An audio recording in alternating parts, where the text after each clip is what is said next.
19 set of tendered services. And for the number 20, which is a roughly hourly service, it was 130 odd thousand, and for the 24, 25, 26, which is a mesh of services, with the Fulford one being hourly, the Derwentthorpe being only 4 times a day, and that was a development-related contribution. That was 178,000. So the figures of 150 to 200,000 probably only cover a very basic bus service. If we are looking for high-frequency services of 4 an hour, you're probably looking at much, much larger, much more significant sums. So $1 million isn't going to go very far.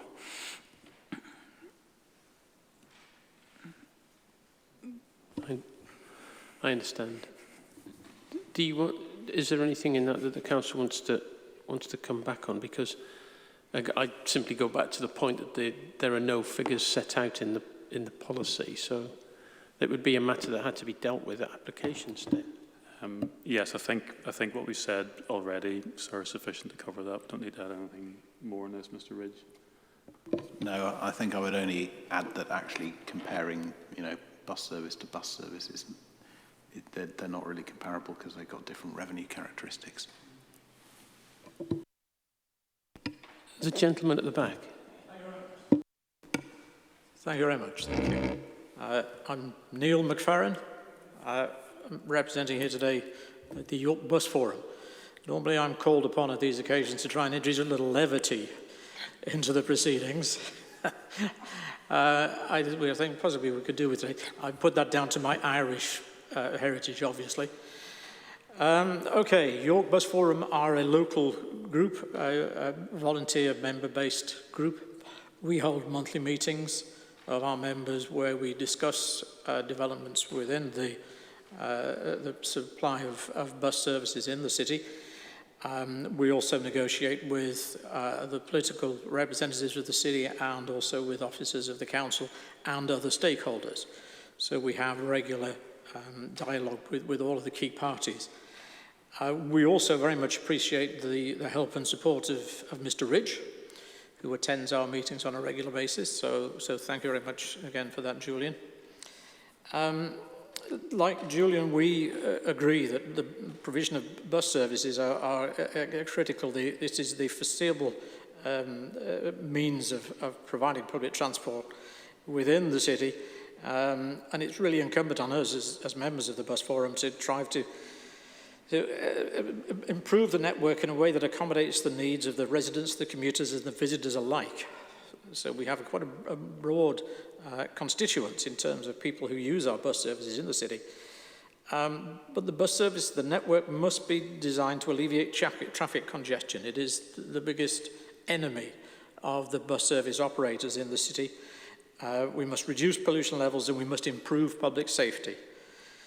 And so in order to do that, it must be convenient, it must be reliable, and it must be economically priced. This is Yorkshire, after all. And so, okay, what we're basically trying to achieve here is we're all trying to achieve the same thing, which is a modal change, to get people out of their private cars and into public transport. Agreed? Everybody's happy with that. Okay. But in order to do that, we've got to provide a service that connects all the major destinations and supports and connects all communities within the city. And so, yeah, it's important as well that we have some link with other transport modes that may originate outside the city. So it has been an interconnected service. So that brings me on to where we are with the local plan. I'm sorry, I don't have the qualifications of my esteemed colleagues here. I'm just a retired old businessman. But my idea of a plan would have to contain some detail, some costings and some delivery time. So for me, this is an interesting process. I'm really responding to the revised document of the City of York Council Response Matter 7, particularly policy T2. And we're very concerned because what happened here is the plan was taken out. It has been surgically removed. Okay, there were issues that I would have raised within the plan that was originally written, but basically we have a plan with no plan, which is not exactly ideal. It's like asking me as a businessman to buy a product that we didn't know what it did, and we didn't know what it was going to be, when it was going to be delivered, and we certainly had no idea how much it was going to cost. So that was kind of a scary thing. Also, there's a couple of terms that have been introduced into the plan, which I would just see to sort of qualify a little bit. One is to electrify 2/3 of the bus network of the city. These are buses that travel within the city. Significant number of buses emanate from outside the city, and they will not be electrified in the near future. So I don't know if Julian wants to comment on that. We understand his target is to electrify the service within the city, but we still have an issue with it. And okay, but the main one that was concerning was potentially including elements of bus rapid transit services, BRT. And it's a term which is familiar to people involved in the bus industry, as it is to Julian. And yeah, the single major element of a bus rapid transit service would be a dedicated bus lane. Okay, now I don't know where that actually... This will come as a huge surprise to the residents of Elvington Village, that there will be a designated bus lane on Elvington Lane. It's a pretty narrow road at the best of times. And so, yeah, we're going to have a designated bus lane from the Elvington development, which is great. And we're going to have a service, as Julian has just confirmed, that every 15 minutes or better. Well, the current service to Elvington is about once every 2 hours. And of course doesn't run in the evenings and doesn't run at weekends.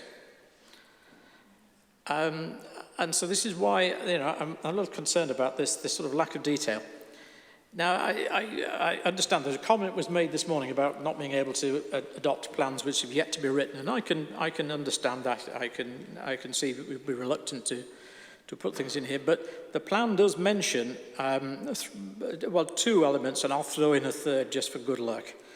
One is the Bus Services Improvement Plan, which we should congratulate Julian and his team on winning an award for the city of £17.3 million in order to improve the bus services in the city. It's a once-in-a-lifetime opportunity, and we should grasp it with both hands. But it is an indicative award. They have to produce justification for this expenditure, and the expenditure goes up to the end of 2025. And so it's got to be spent fairly rapidly. Otherwise, presumably, that's it. It won't be coming around again. Well, we'll see about that. So, okay, so that was one thing. The other thing is the Zebra Award. I can just clarify the position on the Zebra Award. Yes, we should applaud the fact that, again, Julian's team have been awarded 8.4 million, which has been match funded by the operator, First York. And this will purchase 44 new buses. But these are new buses, and they will be replacement buses. They will not be 44 additional buses, unless Julian has some update he wishes to throw into that. The other detail that could have been included in this plan is the function of the enhanced partnership in the city. The enhanced partnership is the new management committee for bus services in the city. And I think it would have been very useful to have had in the plan some further details about the enhanced partnership and the sort of impact of how that's going to work. So £2 million, Julian has suggested will be spent under the BSIP on improved network in the city. And I very much look forward to seeing exactly how that plan is. That plan could have been implemented into this document because it is clearly produced. There is no sort of, well, we're thinking about it stuff. It's the plan is there. It's available for public consumption. And it includes, obviously, an investment in increased bus priority lanes, It would have been useful to have seen where those bus priority lanes are going to be sited. We're here on one of the most polluted streets of York that carries 6 bus services. It would be useful if we didn't have to say to those bus services, I'm sorry, you're going to have to wait an extra few minutes in the congested traffic.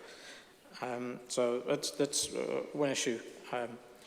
The other issue, I'd like to very much reiterate the comments of Professor May, that the LTP4 has a deadline of March 2024 to be produced. That is the final date. It must be produced. There is no reason whatsoever why it can't be produced earlier. And we think it would be helpful locally to allow proper consultation to actually get the wheels rolling much quicker. Because our concern is that if we produce a local transport plan 4 in March 2024, it may well be rapidly superseded by the local transport plan, which is produced by the new authority, the new North Yorkshire Authority. So they may take one look at our local transport plan and say, well, no, we're the authority in charge of transport now, and so any money that would be available may well be diverted to rural services.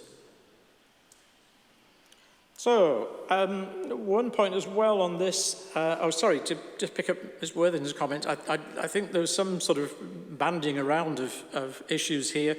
There's a thing called Section 106, which is what the developers have to pay to support local transport plans. And yet, I have sorry to say that the council have not been always great at making sure that this money was devoted to supporting local bus services, but I'm sure that will improve in future. And the other one is the policy T3, where they're talking about improvements to the railway station.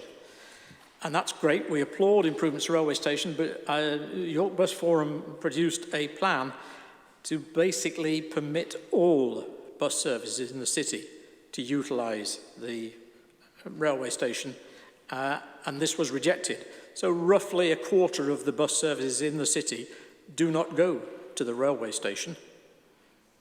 And we actually had a meeting where the LNER representative suggested that it was fine for people to get off the bus in Piccadilly and walk up all the way up to the railway station. What was the problem there? Just you wait till you're a little older, son. So, 2 issues then. So one issue I was looking forward to seeing, because it was outlined in the original proposal, was that the park and ride development is not a simple sort of, oh, well, we're just going to have more parking spaces at the park and ride sites. We're going to use them as transport hubs. And I think it would have been extremely helpful, sir, to have seen more detail of exactly what impact that would have.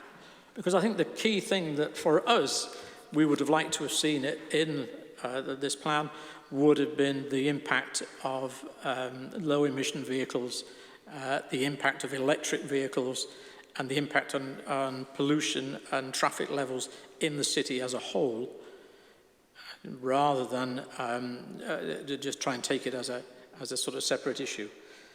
So that basically is all I have to say, and I thank you for your time. It's all right. Thank you very much. Mr.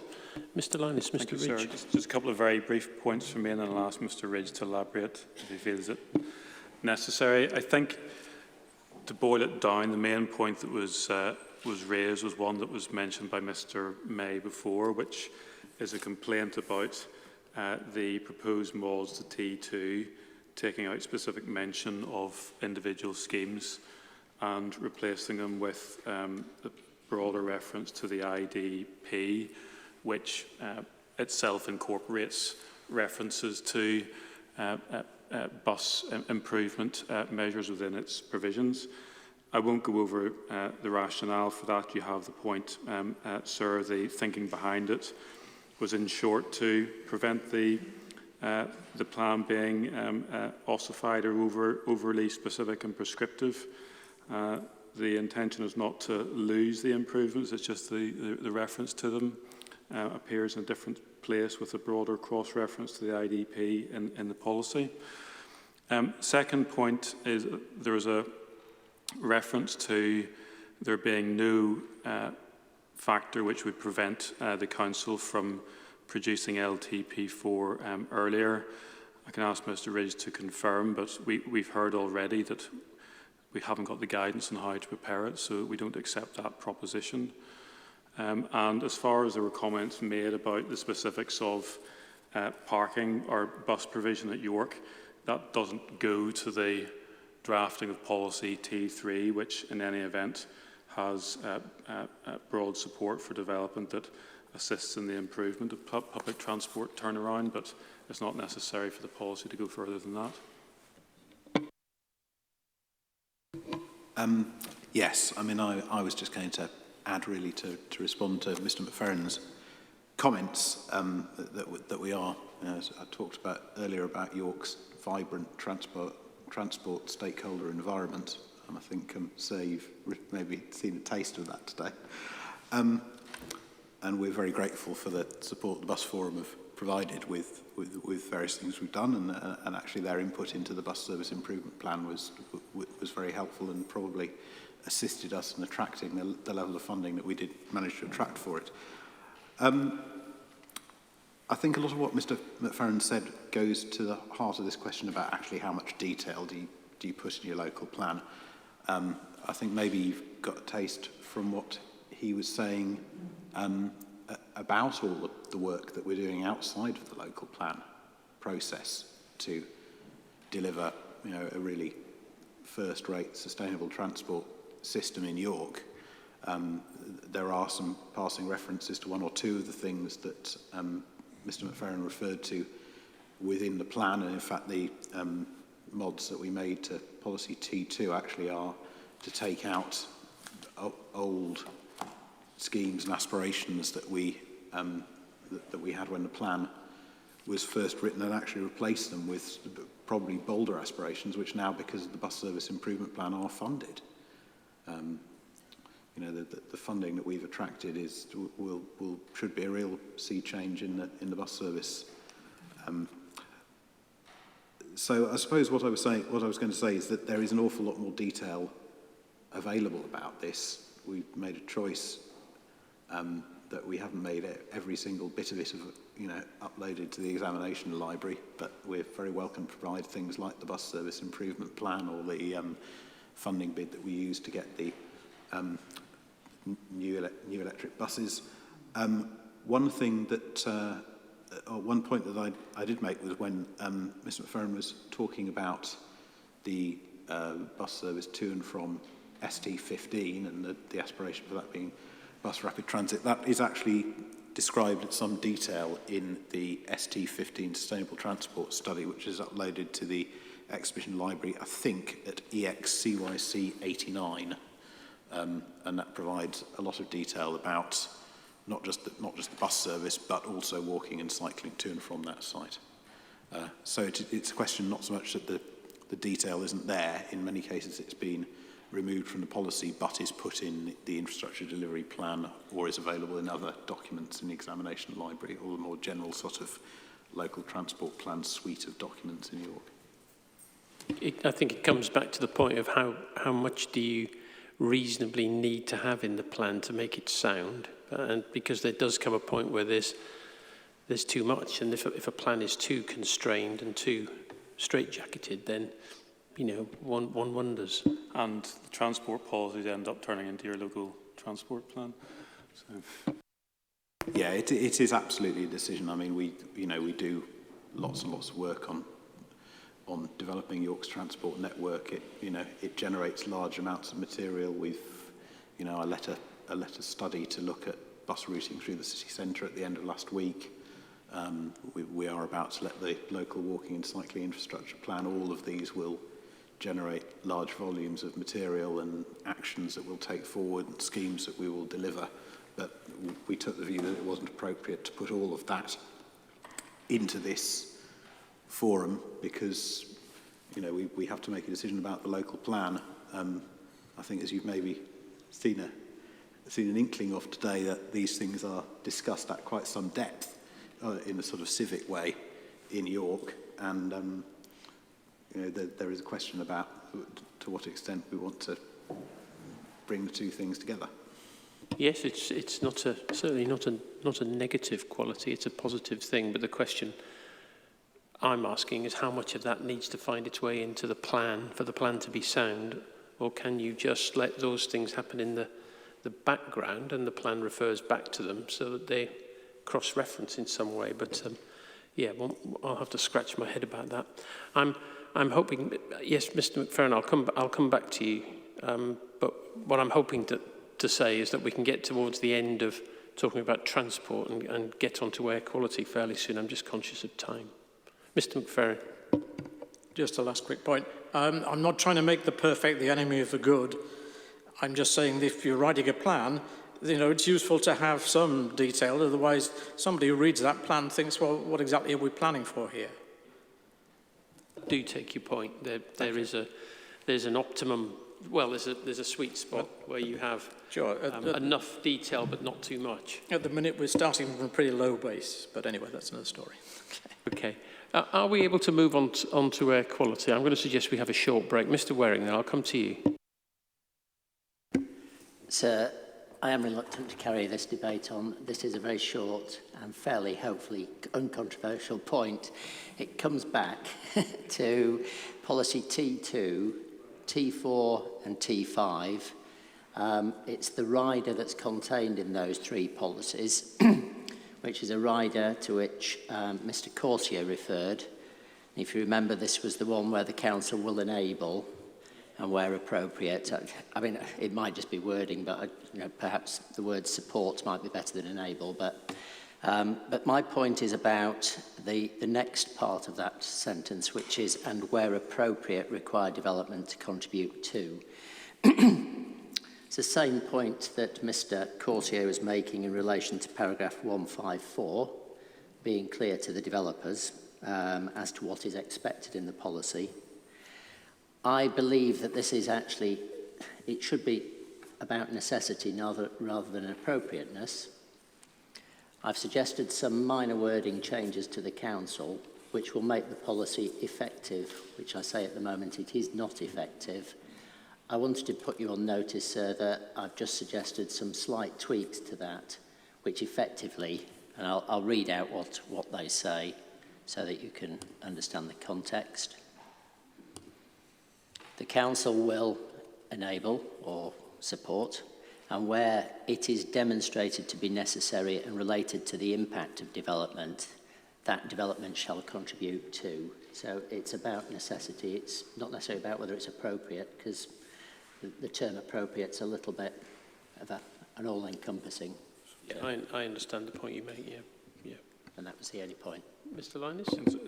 So we understand the point that Mr. Waring's making, but we don't think it's necessary to change the policy to take up that point. I mean, it's quite clear that the policy is directed generally at still tests, and that's going to be entirely obvious whenever that's being negotiated as part of any planning application. So we don't think it's necessary to add the wording that Mr. Waring suggests to the policy.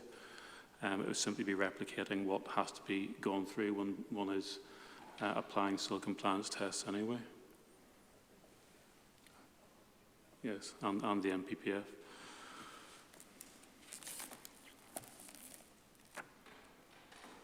Okay. Well, look. What I'm going to suggest is that we have a short break, and I hope we can come back and move on to air quality.